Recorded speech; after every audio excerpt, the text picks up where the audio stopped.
runtii aad baan ugu faraxsanahay maanta intaas oo dhalinyaro oo aad u qurux badan leynaan oo metelaysa xaafadeedii Burco Sheek inaan arko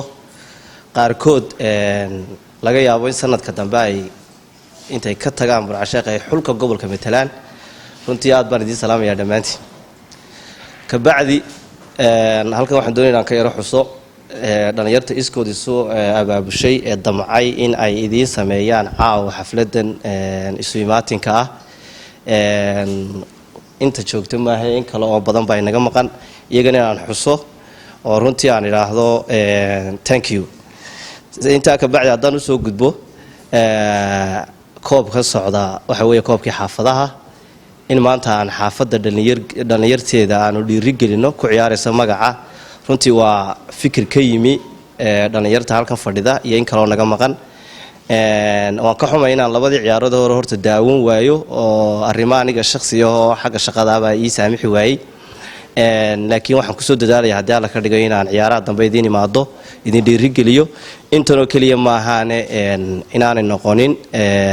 caawa habeenkii koowaad uguna dambeeyay inaanay noqonin baan rajeynaya insha allah waxaan kaloo dub ugu yaro noqonayaa taariikhda kubadda cagta ayaan runtii aad uga sheekeeyey ma doonayo inaan dub ugu yaro noqdo laakiin tartan baynu ku jirnaa tartanka aynu koobka ugu jirno mid la midaba waxaynu kula jirnaa ciyaartooyda ka soo baxa xaafadaha ciyaartooyga xaafadda ka soo baxa runtii waqtigayagii wuxuu ahaa waqti juhdi badan la gelin jiray kubadda cagta waqti la isriixi jiray waqti garabka lagu dhufanayo haddana waxa uma joojin jirin ragayaga qaar waa laga saaray runtii waxaan u maleynayaa inaan anigu ahay ninkii kaliya ahaa ee laga saari waayay ilaa heer gobol dagaalamayay ilaa aan laba trip raacay gobolka oon metelay waqti runtii positionada lagu tartamayo imay suurtagal inaan ciyaaro waqtina waan ciyaaray marka waxaan idinka rajeynayaa dhalinyartiina quruxda badan leh inaan ka dhex arko hadhow berito la ragaan ku faano oo aan idhaahdo waxay ka yimaadeen hebel iyo hebel iyo hebel baa xaafadaydi ka socda ma doonayo inaan idhaahdo hebel iyo hebel baa koox xiblaaya ka socda waxaan doonayaa hebel iyo hebel iyo hebel oo xaafadaydi ka yimaadeen oo laba nin oo hayb xaafadeed wadaagaan insha allah bismillaahi kariin aan idinka dhex arko waan idinka rajeynayaa dadaalka kaliya sameynaysaana waxa weeye akhlaaqiyad kubadda gabigooda waa akhlaaq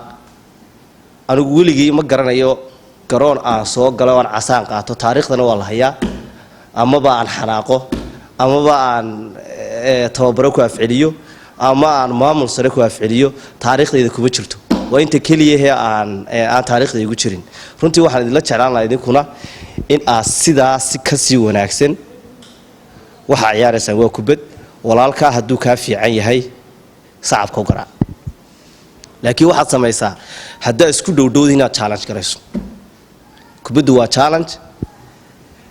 ka kugu soo dhowdhow ama kaa yaro horeeya ama kaa dambeeya inaad sii riixdo ka aad ku dhowdhowdahayna inaad challenge garaysa taraay garaysa inaad gaadho halka uu marayo laakiin ma aha inaad wax yeesho inaad garoonka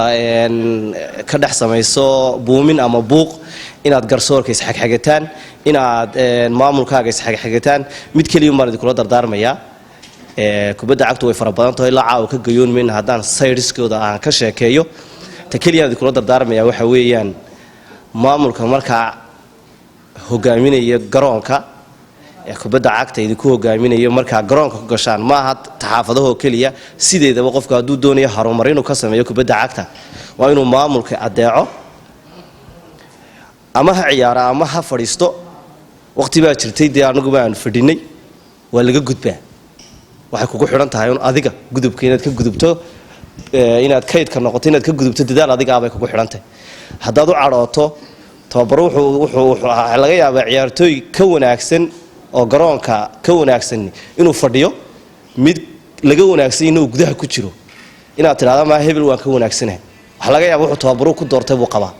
ha ugu cadhoonin tababaraha maamulka ha ugu cadhoonin waxaan kusoo gabagabeynayaa waxaan idinka rajeynayaa haddii alla ka dhigo habeenka inoo xiga in inagoo halkaa koobka dabadeeda yaallo aynu isugu nimaadno oo aynu u dabaaldegayno guusha insha allah guusha ilaahayna siiyo waxaan idinkula dardaarmayaa dadaalkiinu sii labanlaaba haddii alla ka dhigo asalaamu calaykum waraxmatullahi wabarakatu